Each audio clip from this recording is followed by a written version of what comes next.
สบายดีพ่อแม่พี่น้องพ่อคอยได้เส้นเก่าเส้นเคยเนาะกับสองสาวสารวัตรมื้อนี้สารวัตรได้น้ำใหม่มางามนี่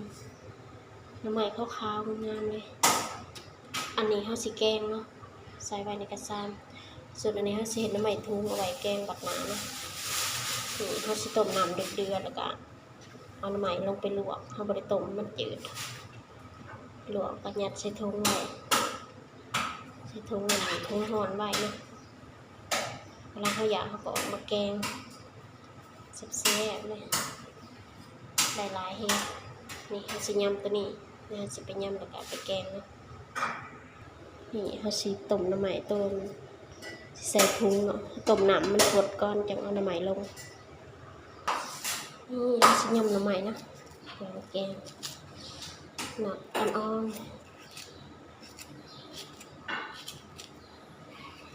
งานเก๋ก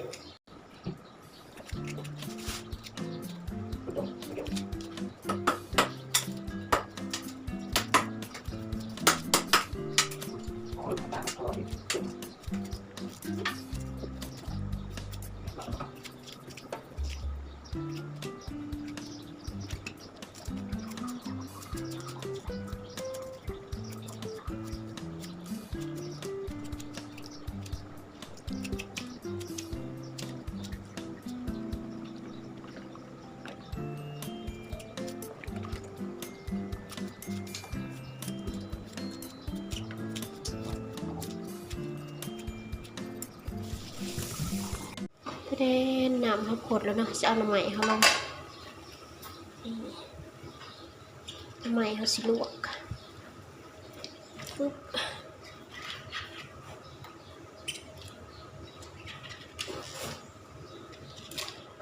น้ำเดือดลงไปเลย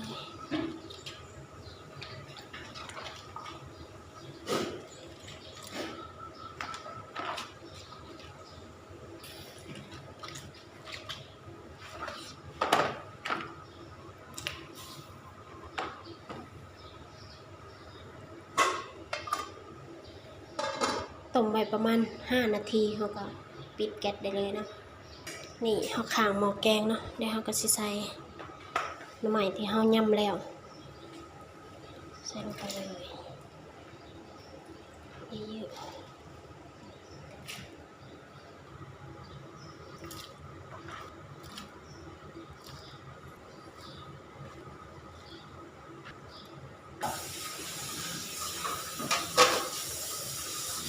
นี่ต้มน้ำใหม่เขาหอด5 นาทีแล้วนะเขาก็จะปิดแก๊สปุ๊บนี่แล้วเขาก็จะไปพักไว้ก่อนเดี๋ยวจะแพ็คใส่ถุงมาเลย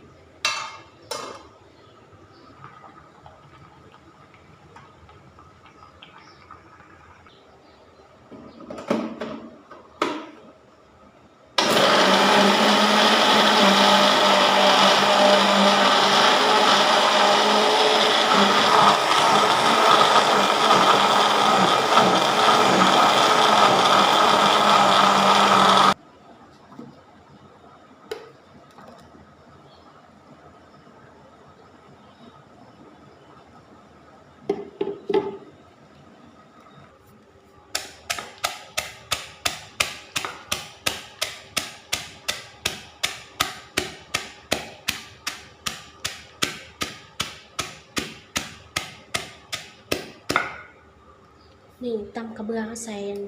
หอมแดงน้ำเนาะเมื่อกี้เขาลืมว่าใส่ไหม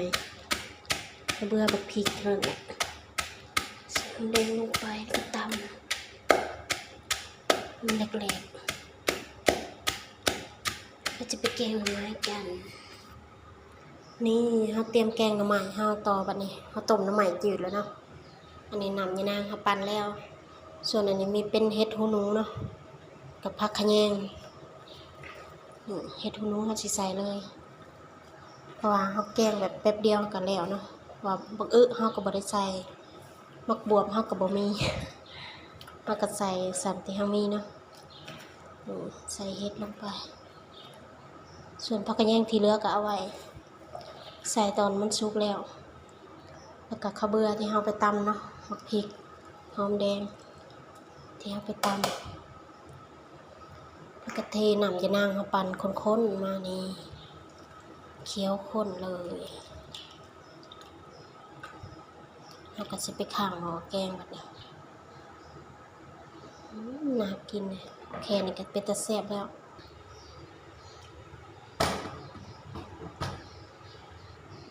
เราจะปิดฝาไว้ก่อนเนาะน้ำมันข้นจักหน่อยแล้วมาปรุงระหว่างรอน้ำมันร้อนเนาะแรกๆเราต้องพยายามคนก้นหม้อเพราะว่าน้ำกระเบื้อมันจะติดก้นหม้อ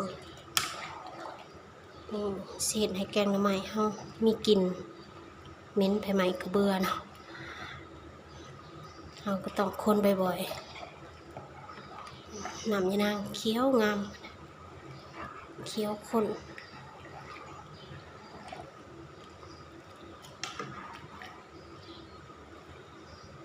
มีแต่หน่อแบบหน่อขาวๆเลยตอนเอาแต่เขาปอกหักกันแล้วก็ปอกเลยนะเขาซื้อแล้วเขาก็ปอกแล้วก็เอามาจะได้บ่นักเนาะถ้าแบบซื้อแล้วเขาเอามาเป็นนั่นเปลือกเลยมาปอกเลยมันนักแถมนั่นไปถิ่มหกอีกก็ได้แบบเป็นหนังแกงอยู่ในโฮมใหม่เย็นๆก็เอามาแกงนี่หน้าตาสิประมาณนี้เดี๋ยวมันพดจักหน้อยเดี๋ยวก็สิปรุงเนาะปรุงแล้วก็แล้วแกงหน่อไม้เฮาก็บ่ได้ยากปานใดดอกหม้อของเฮาก็พดแล้วเนาะเดี๋ยวสิมาปรุงเด้อบัดนี้ก่อนอื่นเฮาก็ใส่แป้งนัวก่อนเลยแป้งนัวลงไปเทลงไปเลยจ้ะใส่แป้งนัวแล้วเฮาก็ใส่เกลือเนาะเกลืออันนี้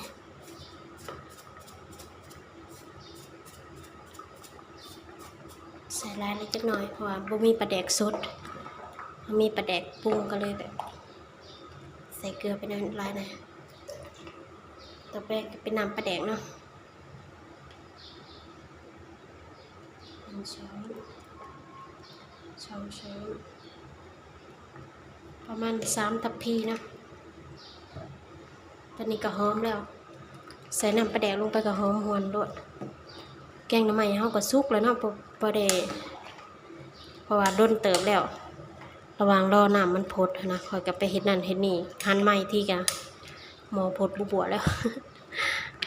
แกงก็เลยสุกไว้เฮาสิใส่น้ำตาลใส่ช้อนหนึ่งเนาะช้อนตักกินนะเพราะว่ามันสิแก่หอนในจักหน่อยนะแล้วก็ให้รสชาติมันกลมกล่อมขึ้นนี่เฮาก็คนทุกอย่างมันเข้ากันเนาะนี่เฮาก็สิซิมเบิ่งถ้าบ่พอดีหยังเฮาก็เพิ่มได้เพิ่มไปซิมไปมาเดี๋ยวก็อิ่มเองแหละ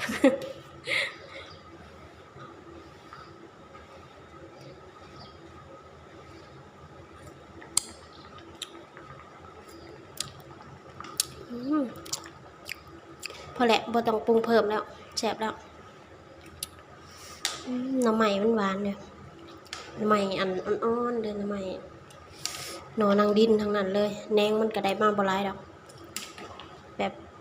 ซื้อเขาแล้วก็หาเองเนาะจะได้แบบได้ตัดเอาเองเลย นี่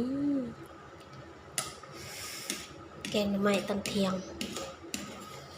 จักบ่ายแล้วตอนนี้น่าสิบ่ายแล้วเขาก็สิใส่ผักกระแยงเขาเด้อนี่พอแกงเขาสุกแล้วใส่ผักกระแยงลงไปใส่เยอะๆเลย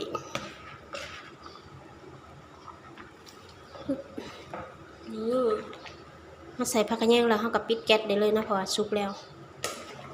นี่หน้าตาปาดเป็นตาแซ่บน่ากินขนาดนี้หอมหวนหอมแบบโคตรหอมเลยแกงหน่อไม้แบบสดๆจากกอเลยมันสีนัวมันสีหอมเนาะ